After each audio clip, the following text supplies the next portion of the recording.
नमस्कार, दिल्ली न्यूज में आपका बहुत बहुत स्वागत है। चलिए देखते हैं आज की 15 फटाफट बड़ी खबरों को।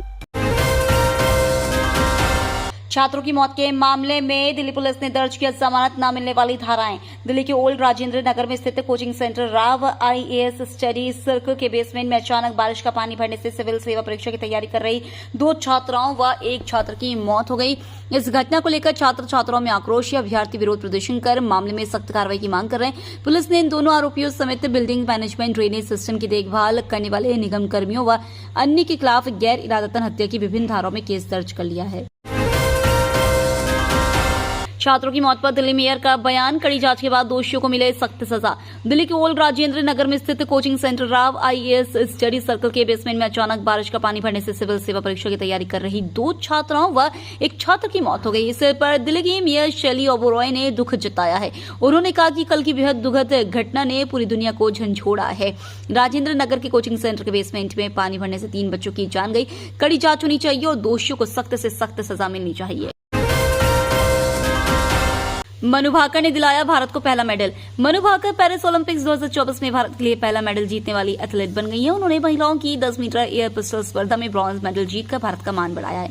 मनु एलिमिनेट होने से पहले दक्षिण कोरिया की किम येजी से केवल 0.1 अंक पीछे थी, जिन्होंने सिल्वर मेडल पर कब्जा जमाया। 22 वर्षीय मनु भाकर का यह ओलंपिक्स में पहला मेडल है। मनु ओलंपिक की शूटिंग स्पर्धा में मेडल जीतने वाली भारत की पहली एथलीट है। उत्तराखंड के सीएम पुष्कर सिंह धामी ने पोस्ट कर लिखा, पेरिस ओलंपिक खेलों में 10 मीटर एयर पिस्टल प्रतियोगिता में शानदार प्रदर्शन करते हुए कांस्य पदक जीतने पर मनु भाकर को हार्दिक बधाई। पीएम मोदी ने बीजेपी शासित राज्यों के मुख्यमंत्रियों के साथ बैठक की। प्रधानमंत्री नरेंद्र मोदी ने बीजेपी शासित राज्यों के मुख्यमंत्री और उप मुख्यमंत्रियों के साथ कई मुद्दों पर विचार विमर्श किया। लोकसभा चुनाव के बाद यह पहली बड़ी बैठक थी जिसमें बीजेपी के सभी मुख्यमंत्री मौजूद रहे। सूत्रों ने बताया कि बैठक में इस साल 4 राज्यों महाराष्ट्र, हरियाणा, झारखंड और जम्मू कश्मीर में होने वाले विधानसभा चुनाव की रणनीति पर चर्चा हुई। इस बैठक को मुख्यमंत्री परिषद कहा जाता है। पार्टी समय समय पर राज्यों में महत्वपूर्ण योजनाओं की समीक्षा, शासन के तरीकों और केंद्र सरकार की कल्याणकारी पहलों के क्रियान्वयन पर चर्चा करने के लिए इसका आयोजन करती है। लोकसभा में बदलेगी टीएमसी के बैठने की जगह, लोकसभा स्पीकर से पार्टी कर रही बातचीत। लोकसभा में ममता बनर्जी की पार्टी टीएमसी के सांसदों की सीटिंग अरेंजमेंट बदलने जा रही है। चर्चा तो कुछ ऐसी ही है। लोकसभा में सीटों को लेकर टीएमसी और लोकसभा अध्यक्ष ओम बिरला के बीच अलग से बातचीत चल रही है। टीएमसी इंडिया गठबंधन का हिस्सा है, लेकिन फिर भी वो अपनी अलग पहचान बनाने की कोशिश कर रही है। टीएमसी बीजेपी विरोधी पार्टी के रूप में अपनी पहचान बनाना चाहती है। लोकसभा स्पीकर ओम बिरला ने इंडिया गठबंधन को सिटिंग प्लान दिया है। एशिया कप फाइनल में श्रीलंका ने रचा इतिहास, भारत को हराकर पहली बार जीता खिताब। श्रीलंका की टीम ने महिला एशिया कप 2024 का खिताब जीत लिया है। फाइनल मैच में भारत ने पहले बैटिंग करते हुए 166 रन का लक्ष्य दिया था। जवाब में श्रीलंका की टीम ने 18 ओवर में मैच अपने नाम कर लिया। चमारी अट्टापट्टू ने 61 और हर्षिता समय विक्रमन ने 69 रन की पारी खेली। बता दें, श्रीलंका की टीम ने पहली बार एशिया कप का खिताब जीता है। बदलने वाला है कांग्रेस का ठिकाना, अकबर रोड से इंदिरा भवन शिफ्ट होगा पार्टी दफ्तर। कांग्रेस का नया मुख्यालय बनकर लगभग तैयार हो गया है। पार्टी नेता चाहते हैं कि स्वतंत्रता दिवस तक 24 अकबर रोड से सेंट्रल ऑफिस को 9A कोटला मार्ग स्थित इंदिरा भवन में शिफ्ट किया जाए। कांग्रेस के एक प्रमुख पदाधिकारी ने ईटी को बताया कि नया ऑफिस लगभग तैयार हो गया है। हमें स्थानीय अधिकारियों से अभी 2-3 मंजूरी और लेनी है। हमारी योजना 15 अगस्त को नए कांग्रेस मुख्यालय इंदिरा भवन में शिफ्ट होने की है। यही हमारा शेड्यूल है। दिल्ली कोचिंग सेंटर हादसे में डेड बॉडी को नहीं दी देखने की इजाजत।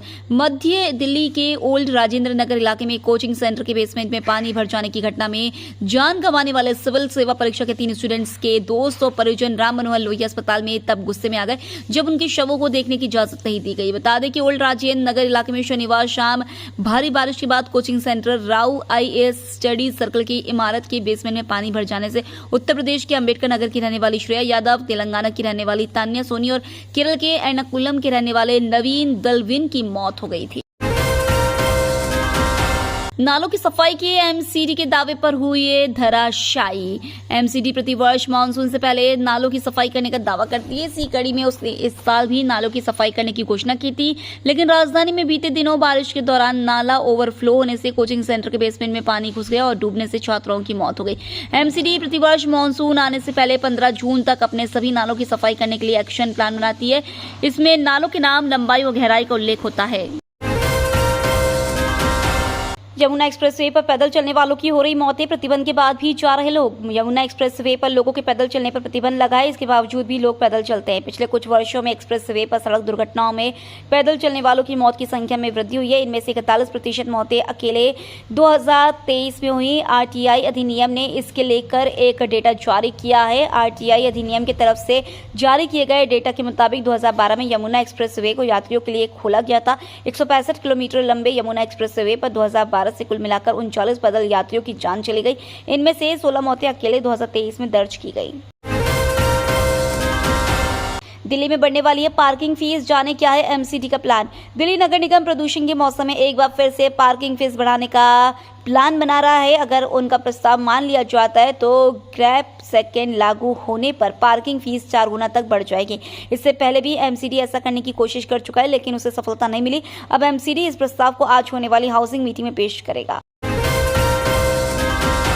5 साल में विदेश में पढ़ रहे 633 भारतीय छात्रों की मौत, लिस्ट में कनाडा सबसे ऊपर। विदेशों में लाखों की संख्या में भारतीय छात्र पढ़ाई करने के लिए जाते हैं, लेकिन विदेशों में सैकड़ों भारतीय छात्रों ने अपनी जान गंवाई। भारत सरकार ने चौंकाने वाले आंकड़े जारी किए। इस आंकड़ों में बताया गया है कि बीते 5 वर्षों में विदेशों में पढ़ाई करने के दौरान 633 भारतीय छात्रों की मौत हुई है। विदेशों में मरने वाले छात्रों की ये काफी बड़ी संख्या और इसके पीछे कई कारण है। विदेश राज्य मंत्री कीर्ति वर्धन सिंह ने बीते दिनों लोकसभा में बताया कि इस लिस्ट में सबसे ऊपर कनाडा का नाम है, जहां पर 172 मामले दर्ज किए गए हैं। घुटनों पर आए चीन परस्त मौजू करने लगे डॉनियर हेलीकॉप्टर का इस्तेमाल। मालदीव ने भारत की तरफ से दिए गए डॉनियर विमान और हेलीकॉप्टरों का इस्तेमाल इमरजेंसी चिकित्सा सेवाओं के लिए फिर से शुरू कर दिया है। मालदीव की मीडिया ने इस तरह की खबरों को प्रकाशित किया। बताया जा रहा है कि पूर्व में इन विमानों का संचालन कर रहे भारतीय सैनिकों की वापसी के बाद यह कदम उठाया गया है। राष्ट्रपति मोहम्मद मौइजू ने इमरजेंसी चिकित्सा सेवाओं को फिर से शुरू करने में सक्षम बनाने के लिए भारत को धन्यवाद दिया है।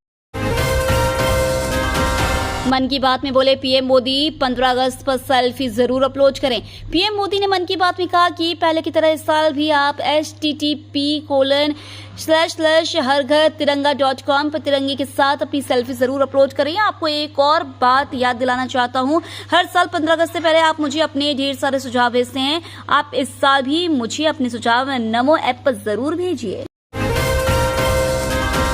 जियो, एयरटेल, वोडाफोन आइडिया की मनमानी पर लगेगी रोक, दोबारा लॉन्च होंगी ये सस्ते प्लान। भारत सरकार ने मोबाइल ग्राहकों को जबरदस्ती दिए जाने वाले डेटा प्लान पर रोक लगाने के लिए एक प्लान तैयार किया है। ट्राई की ओर से पुराने वॉइस और एसएमएस ओनली पैक को वापस लाने पर सुझाव मांगे गए हैं। मौजूदा वक्त में हर प्लान के साथ जबरदस्ती डेटा प्लान लगा दिया गया है, जिससे ग्राहकों को मजबूरी में डेटा प्लान लेना होता है। बड़े पैमाने पर यूजर्स वॉइस और एसएमएस प्लान चाहते हैं। तो ये थी आज की बड़ी खबरें। डेली खबरों से अपडेट रहने के लिए चैनल को सब्सक्राइब करना बिल्कुल न भूलें। धन्यवाद।